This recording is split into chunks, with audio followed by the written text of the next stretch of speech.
the Japs bombed Pearl Harbor, they upset our thinking about a great many things, including Alaska. Most people, if they thought of Alaska at all, thought of it as a cold, rugged wasteland of little value except for its gold, fur, and fisheries. Now, suddenly, it seemed to have considerable additional value, both to us and to the Japanese. And its strategic position was not comforting.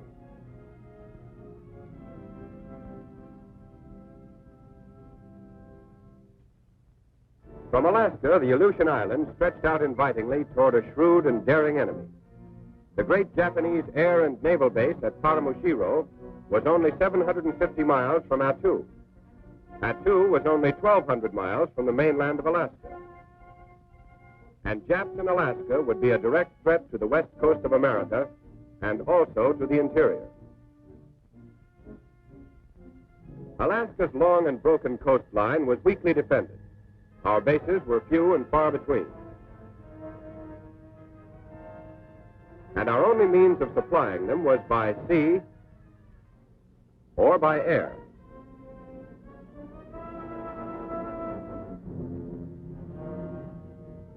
There was no overland connection across the wilderness of northwestern Canada. Not even a trail.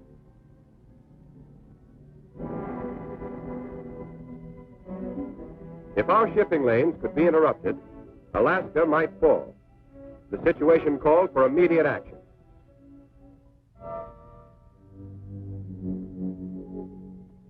The Canadian government had already carved out a series of 5 airports between Edmonton, Alberta, and Whitehorse, Yukon Territory. And there were other fields in Alaska between the Yukon border and Fairbanks. With Canada's consent, the United States War Department decided to build a military highway from Rails End at Dawson Creek, British Columbia, to Fairbanks, Alaska, to link up and supply these airfields and to provide emergency access to Alaska for troops and materiel. This highway would extend roughly 1,500 miles, about the distance from Washington to Denver. The frontier town of Dawson Creek saw the arrival of the 1st Army Engineer Troops in March 1942.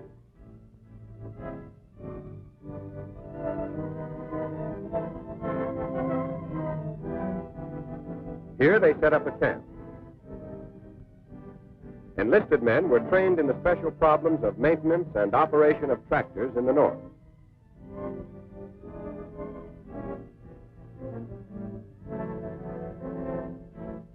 Their stiff workouts in sub-zero weather over the surrounding hills soon produced skilled cat skinners.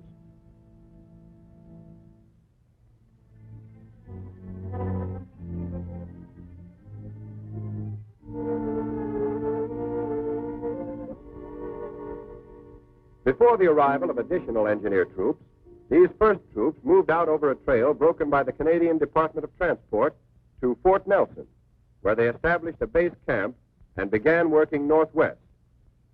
Other regiments entered the Yukon through Skagway and established a base at Whitehorse. They began working both northwest and southeast. Still other regiments entered Alaska at Valdez and moved up to a point in the interior. From here, they began working toward Fairbanks and toward the Yukon border. Finally, on the 20th of November, 1942, 8 months after the first troops plunged into the northern bush, the Pioneer Road from Dawson Creek to Fairbanks was officially opened. The freight rolled through.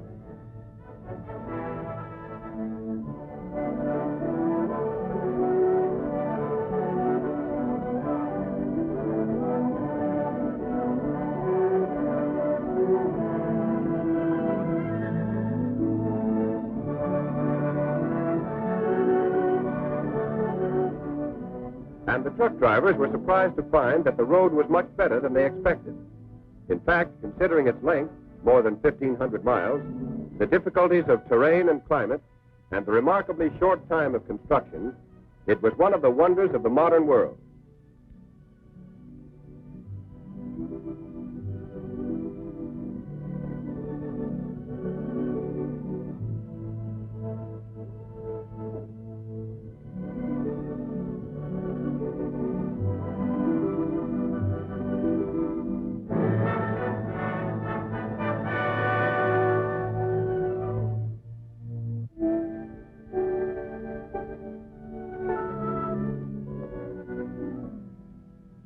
Fairbanks, the northern terminus, founded 40 years ago as a gold mining camp, was already a modern little American city in the heart of the Alaskan wilderness.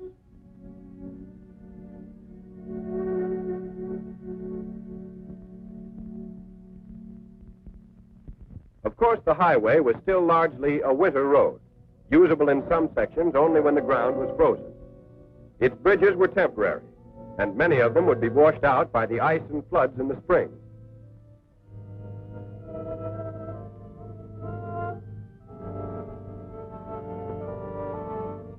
Even during the winter, bridges over active streams were sometimes covered by ice, and logs had to be laid across them and cemented in place by water to keep the trucks from breaking through.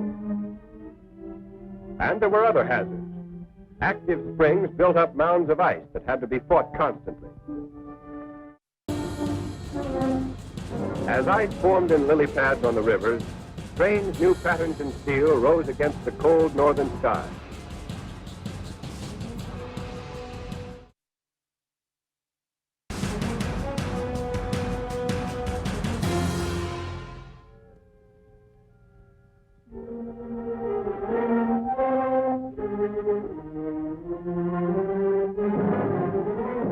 Control stations established at 100-mile intervals were manned by quartermaster troops who checked over and refueled each truck as it came through.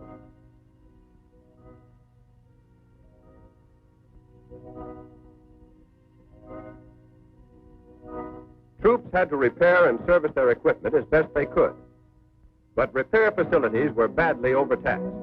Both spare parts and mechanics were scarce. Many trucks were deadlined for weeks at a time.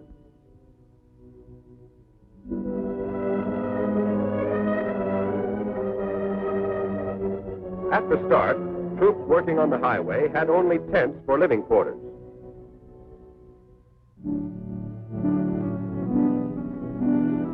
By the beginning of 1943, however, most of them were living in Quonset huts. Sometimes, for added warmth, they were banked with sawdust. They came in sections and could be erected in a few hours. Following closely behind the soldiers who built the Pioneer Road came civilian contractors to turn it into a permanent all-weather road. They established their own camps and repair facilities at vantage points along the route.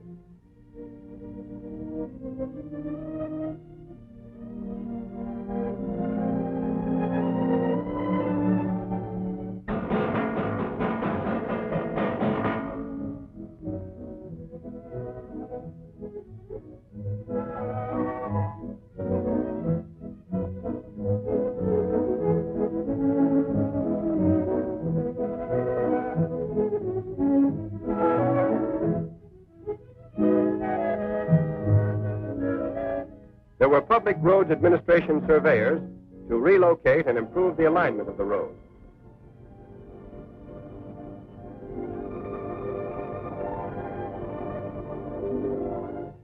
There were skilled crews with power shovels to widen the road and cut down grades.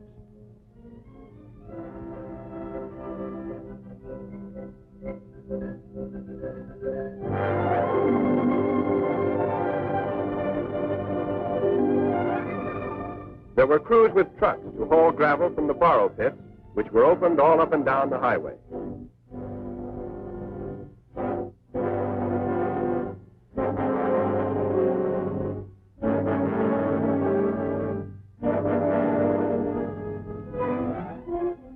There were dirt-moving machines as well as trucks to build up the road. There were bulldozers to spread and pack the gravel.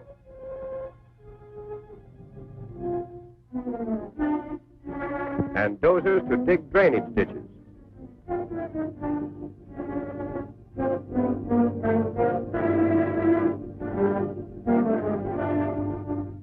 There were motor graders to smooth the surface. There were skilled structural workers and carpenters to build permanent bridges, replacing the temporary ones of the engineers.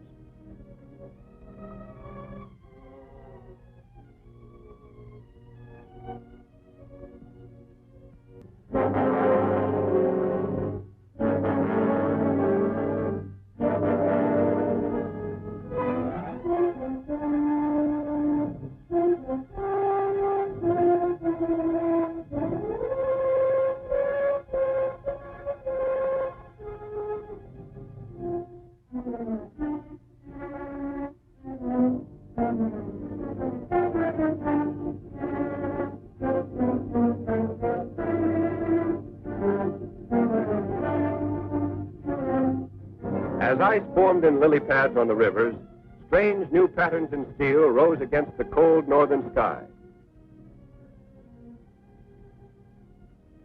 There were telephone crews to put in a line stretching the entire length of the highway. The Signal Corps directed the work, and its men did the pioneering.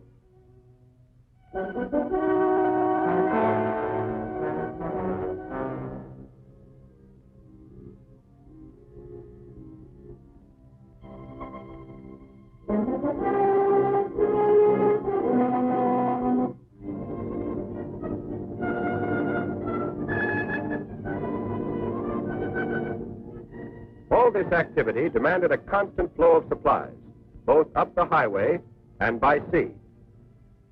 The Japs, although they had been entrenched in the Aleutians since June of 1942, were unable to interfere with coastwise shipping to Alaska.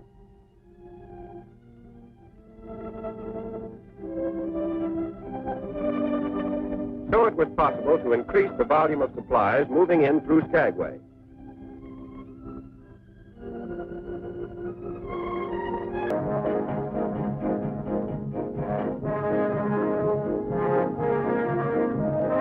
Now, freighters coming up the inside passage from Prince Rupert in British Columbia could be unloaded quickly and easily.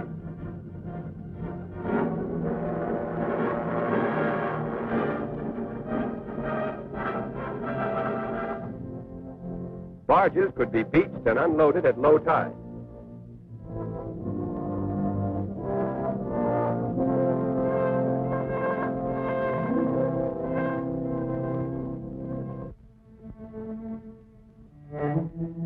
From Skagway, supplies moved across the mountains on the narrow-gauge White Pass and Yukon Railway. This winding railway is one of the steepest in the world. It follows closely the famous Trail of 98, on which many a man lost his life climbing its icy ledges on his way to the Klondike. To make sure the railway would continue to operate during the emergency, the Army leased it and installed a railroad operating battalion to run it. All winter long, in spite of cold and snow and treacherous rock slides, these trainmen in uniform kept supplies and equipment rolling steadily the 110 miles into Whitehorse.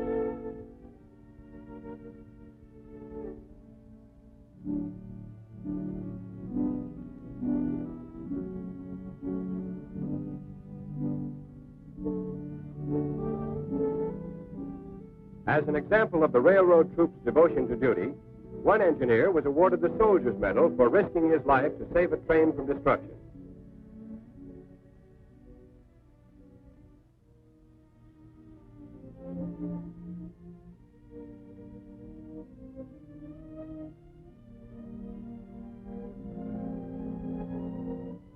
Whitehorse, at the head of navigation on the Yukon River, 40 years ago in its gold rush heyday, boasted a population of 20,000 people, which later dwindled to a few hundred.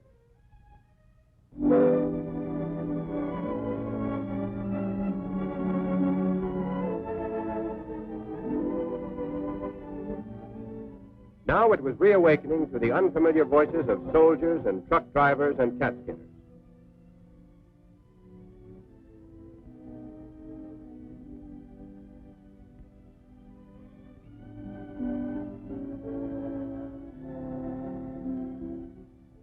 On through the spring and summer, the road building continued. By now, there were 81 contractors and about 14,000 men scattered along the highway. Crews worked in two shifts of sometimes 10 and sometimes 11 hours each. Specifications called for a 26-foot roadbed with 20 to 22 feet of surfacing with gravel or crushed stone.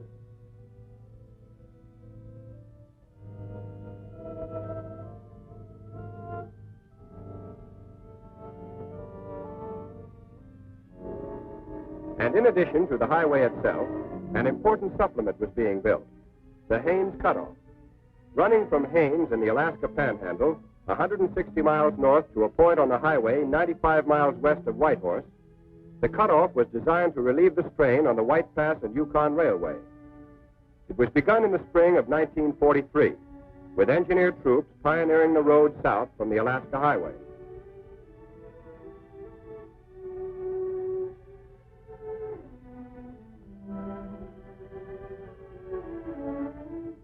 At the same time, civilian contractors started north from Chilkoot Barracks, an early military post which lay just outside the village of Haines.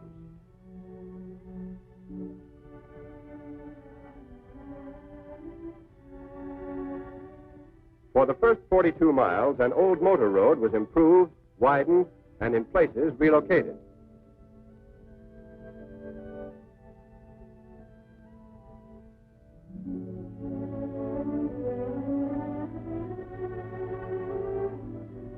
On its way to the Alaska-Yukon border, this road wound through spruce and poplar forests,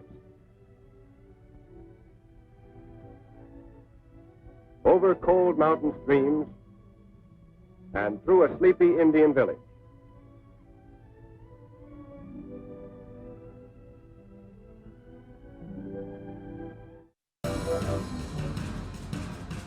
By October 1943, there was only one gap left in the highway. It was just east of the Alaska-Yukon border.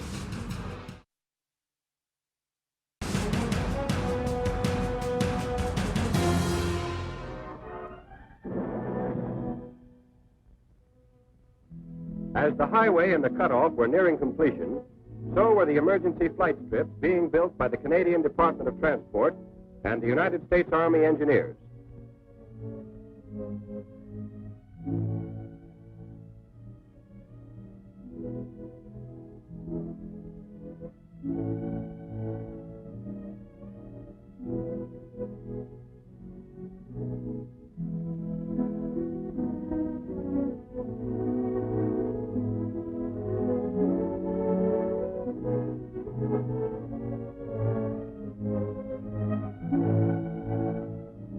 These strips were spaced between airports to provide a safe landing surface for pilots who suddenly ran into trouble.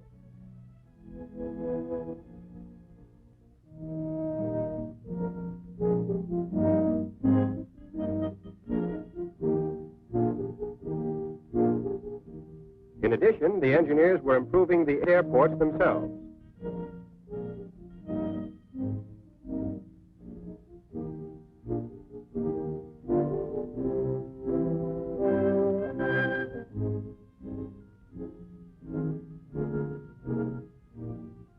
Extra hangars were built.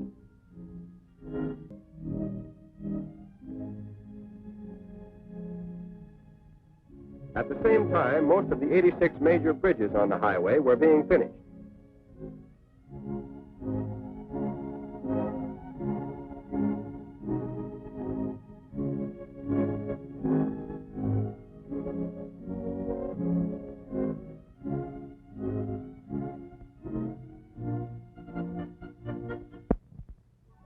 The largest of these was the Peace River Bridge, spanning one of the great rivers of the North. Near the southern end of the highway, the bridge is 2,275 feet long, with two suspension towers reaching 200 feet high, and a concrete deck 24 feet wide. The bridge was officially opened in August 1943.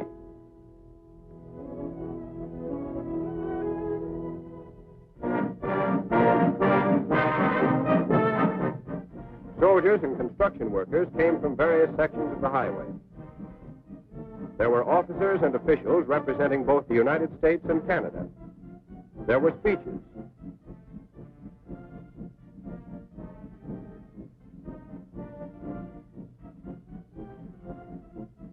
There was a ribbon to be cut.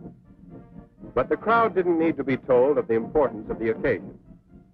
The towering bridge itself was ample evidence of the new day dawning in the North.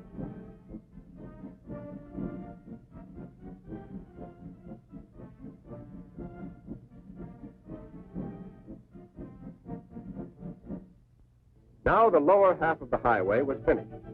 In all seasons, trucks from Dawson Creek could travel straight through to Whitehorse.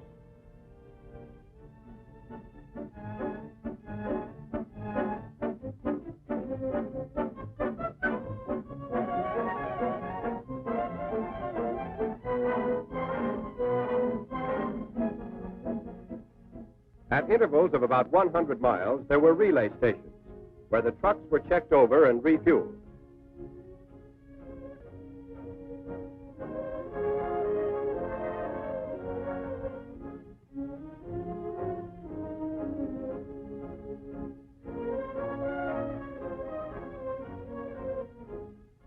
In the pioneering days, most of the fuel used on the highway was trucked from railhead at Dawson Creek or brought up the inside passage in tankers to Skagway.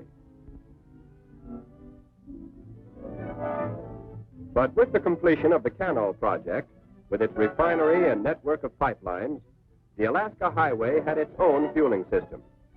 Oil from Norman Wells was refined at Whitehorse, and gasoline was pumped through supplementary pipelines to all points on the highway from Watson Lake to Fairbanks.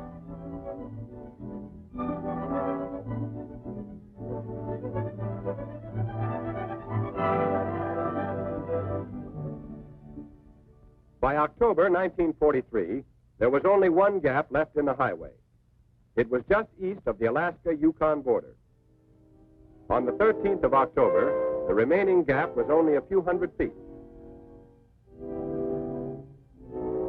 There were two crews working toward each other. In this section, there was permanent ground frost. That meant the ground stayed frozen all summer long, down to a depth of 50 or 60 feet.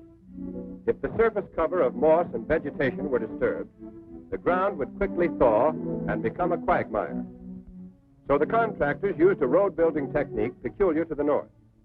Rock fill and gravel were spilled out on the ground and carefully spread over the surface. In this way, insulation was added to that already provided by nature, and the frost was permanently locked in.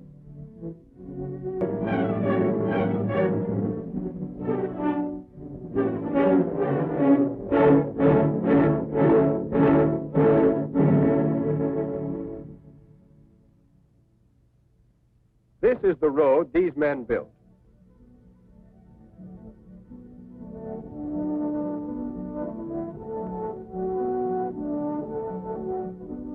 And this is a good road, as good as any graveled road in the world, better in alignment and grades than any road of comparable length on this continent.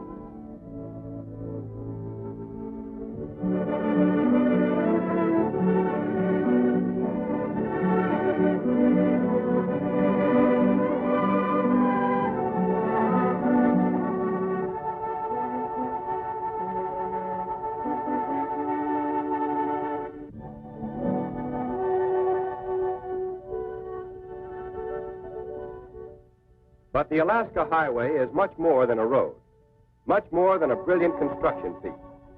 It is the backbone of our military position in the far northwest. Its smooth surface provides a safe, all-weather route for trucks and cars from the transportation network of southern Canada to the interior of Alaska.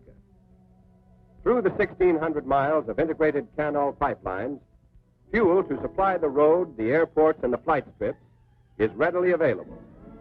Now we can press home the attack.